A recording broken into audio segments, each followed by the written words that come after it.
Hello बच्चों, तो कैसे हैं आप सब। मैं सत्यम प्रशांत कौशल आ गया हूं क्लास 10th मैथमेटिक्स का pair of linear equation in two variable का एक नया लेक्चर लेकर के, जिसमें मैं आज आपको सॉल्व कराऊंगा क्लास 10th एनसीईआरटी की एक्सरसाइज 3.1 का क्वेश्चन नंबर 6। जैसा कि आप देख पा रहे होगे, इस क्वेश्चन को सॉल्व कराने से पहले मैं आपको 5 मिनट के अंदर रिवाइज कराऊंगा प्रीवियस कॉन्सेप्ट, जिसमें मैंने आपको बताया था graphical method for solving the pair of linear equation in two variable. तब जाके आप ये क्वेश्चन आराम से कर सकते हैं। तो इसके लिए मैं यहाँ पे राइट साइड आपके सामने चिट नोट खोल लेता हूँ।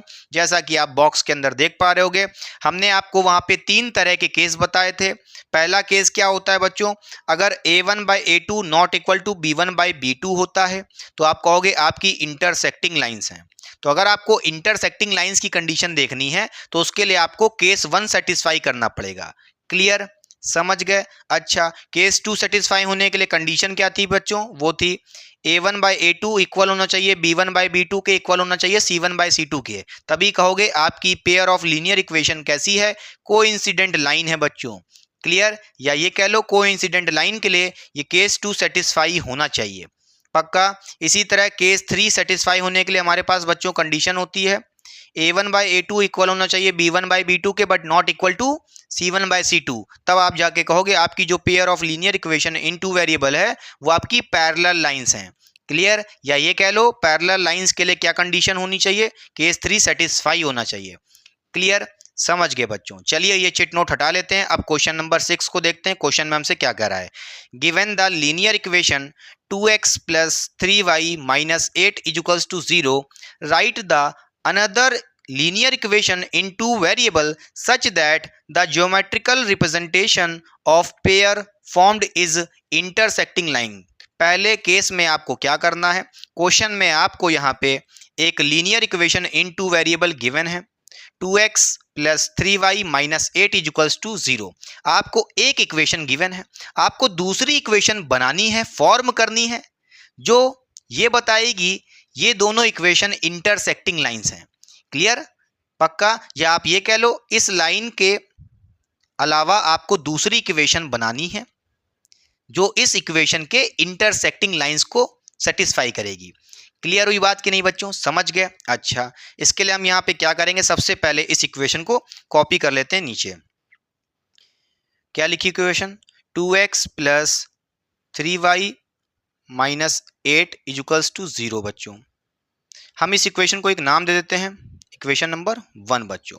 हमको क्वेश्चन में ये इक्वेशन गिवन है, हमें एक और इक्वेशन बनानी है जो इस इक्वेशन के इंटरसेक्टिंग लाइन की इक्वेशन दिखाएगी।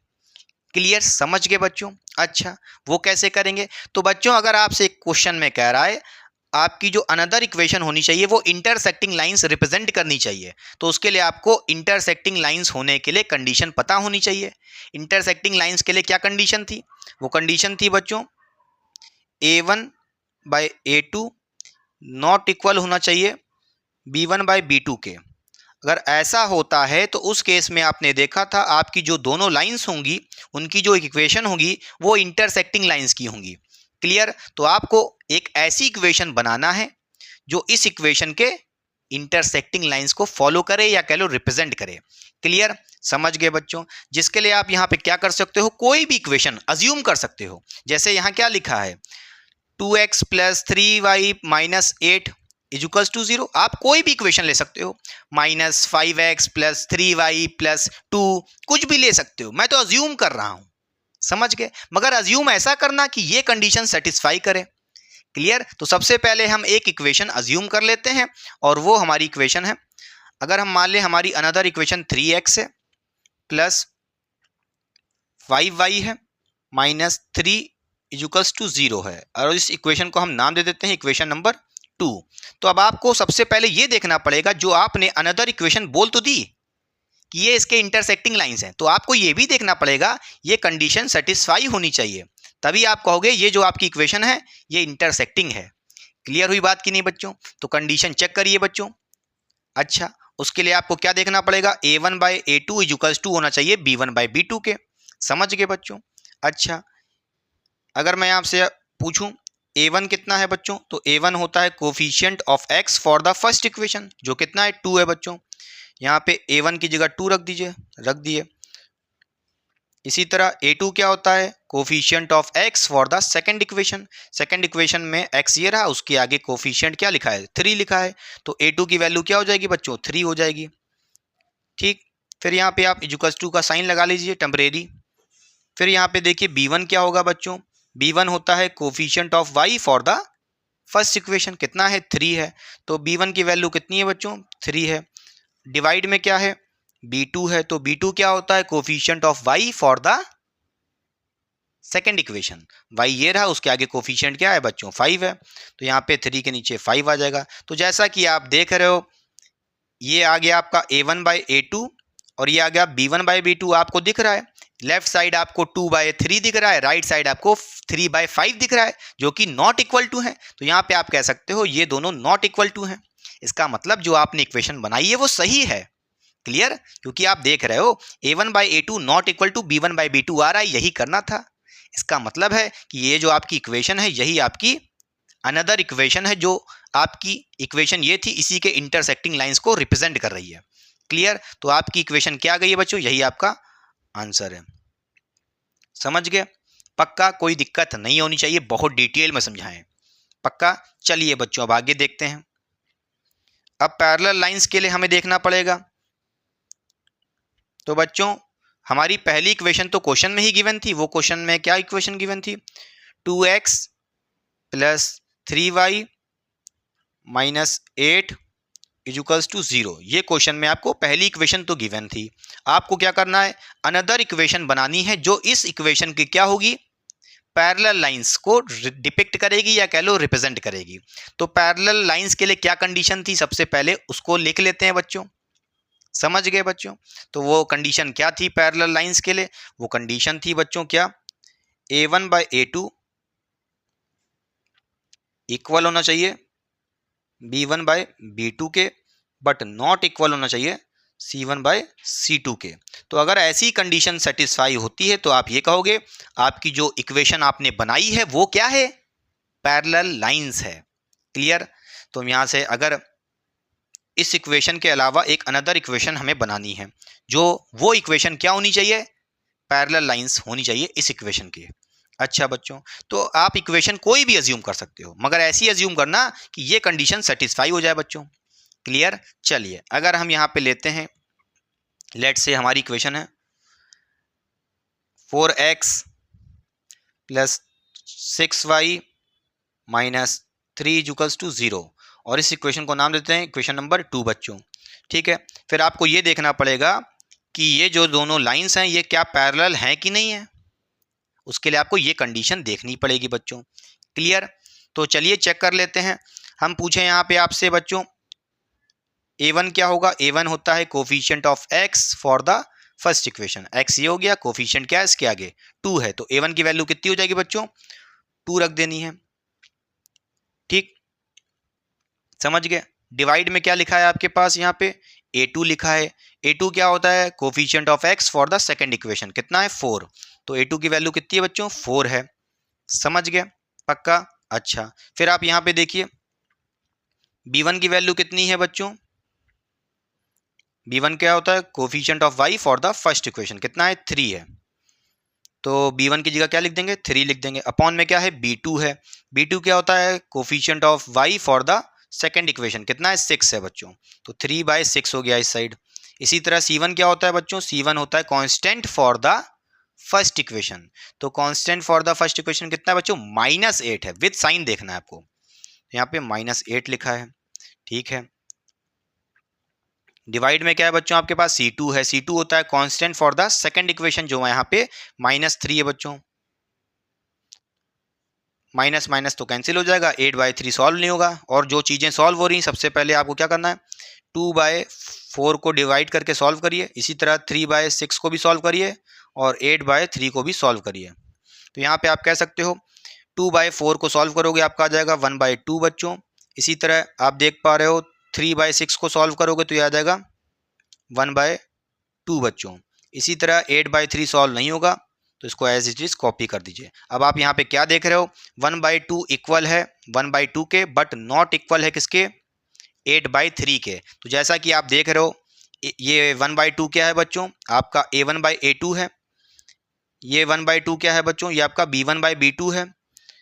8/3 किसके इक्वल है यहाँ पे, C1/C2 के। और आप देख रहे हो क्या कंडीशन सेटिस्फाई हो रही है, A1/A2 इक्वल है B1/B2 के, but not equal to C1/C2। तो आप ये कह सकते हो ये दोनों जो इक्वेशंस हैं क्या रिप्रेजेंट कर रही हैं, कोइंसिडेंट लाइन की इक्वेशन को रिप्रेजेंट कर रही हैं। क्लियर, समझ गए बच्चों। तो आइए बच्चों चलिए अब सॉल्व करते हैं क्वेश्चन नंबर 6 का थर्ड पार्ट, जो हमसे क्या कह रहा है, कोइंसिडेंट लाइन की इक्वेशन को फॉर्म करना है। क्वेश्चन में हमें पहले से ही एक इक्वेशन गिवन थी, वो इक्वेशन क्या थी बच्चों, उसको नोट करते हैं सबसे पहले। वो थी 2x plus 3y minus 8 equals to 0। इस इक्वेशन को एक नाम दे देते हैं, इक्वेशन नंबर 1 बच्चों। अब आपको क्या करना है, इस इक्वेशन के अलावा दूसरी इक्वेशन को फॉर्म करना है जो रिप्रेजेंट करनी चाहिए कोइंसिडेंट लाइन की इक्वेशन को। क्लियर, तो चलिए सबसे पहले कोइंसिडेंट लाइंस के लिए क्या कंडीशन होती है उसको कॉपी कर लेते हैं। हमारे पास कोइंसिडेंट लाइन के लिए क्या कंडीशन होती है बच्चों, A1/A2 इक्वल होना चाहिए B1/B2 के, और वो भी इक्वल होना चाहिए C1/C2 के। तो जैसा कि आप देख रहे हो अगर तीनों रेशियोज इक्वल मिलते हैं तो आप कह सकते हो आपकी जो लाइन है वो कोइंसिडेंट लाइन है। क्लियर, समझ गए। तो आपको इस इक्वेशन के अलावा दूसरी linear equation in two variable form करनी पड़ेगी, जो क्या होनी चाहिए, इस लाइन के साथ कोइंसाइड करनी चाहिए, कोइंसिडेंट लाइन के फॉर्मूले को या कह लो इक्वेशन को रिप्रेजेंट करनी चाहिए। समझ गए। तो वो इक्वेशन हम कुछ भी अज्यूम कर सकते हैं बच्चों। तो यहाँ पे हम मान लेते हैं जो हमारी इक्वेशन है बच्चों वो है 4x plus 6y minus 16 equals to 0। इस इक्वेशन को हम नाम दे देते हैं इक्वेशन नंबर 2 बच्चों। क्लियर, फिर आपको क्या करना पड़ेगा, इन दोनों इक्वेशन को कंपेयर करना पड़ेगा और देखना पड़ेगा कि ये जो कंडीशन है आपकी कोइंसिडेंट लाइन की, ये सेटिस्फाई हो रही है कि नहीं हो रही है। तभी आप ये कहोगे ये जो आपकी लाइन है इस इक्वेशन के कोइंसिडेंट है। क्लियर, समझ गए बच्चों। यहां पे हम कह सकते हैं A1 क्या होता है बच्चों, A1 होता है coefficient of x for the first equation.